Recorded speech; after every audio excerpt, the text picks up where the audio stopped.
Nityananda Paramashivoham Om Nityananda Paramashivoham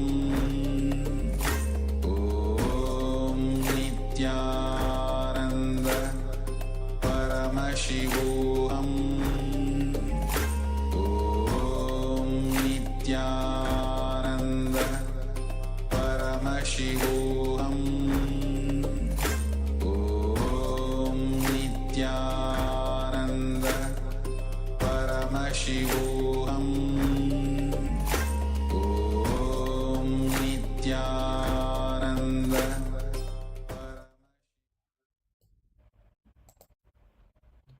Yes. So you can share what you have been able to see. So if you have scanned for a misplaced object in your house, you can take a few minutes and go and verify, go and see whether that object is actually in the location that you have identified through the third eye. And if you have been scanning the object that we have here in front of us, then you can share that in the Zoom chat, and we will let you know if you have rightly identified this object. So let's quickly verify, as we are going to be having a second round of this power.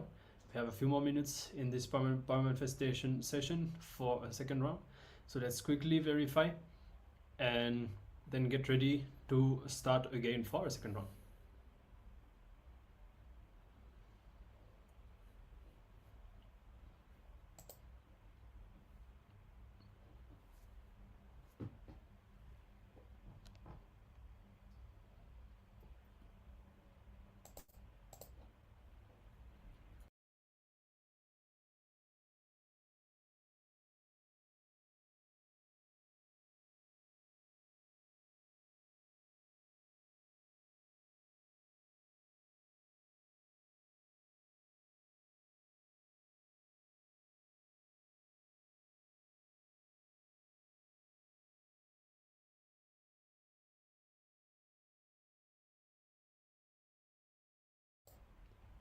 Okay, so Ma Guru Prasadini is saying that she saw a lamp, black laptop, black mouse, on the side of the Acharya on the left, a blue cloth.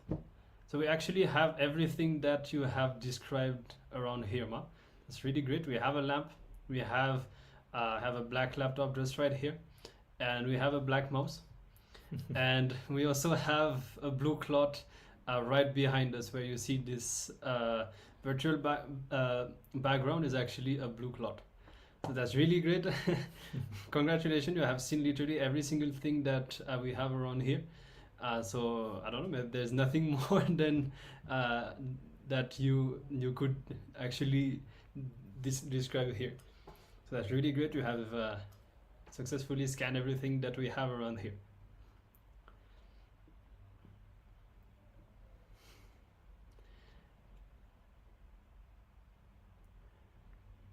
Okay, actually you have seen green cloth. Well, actually this blue cloth also have some portions of green on it.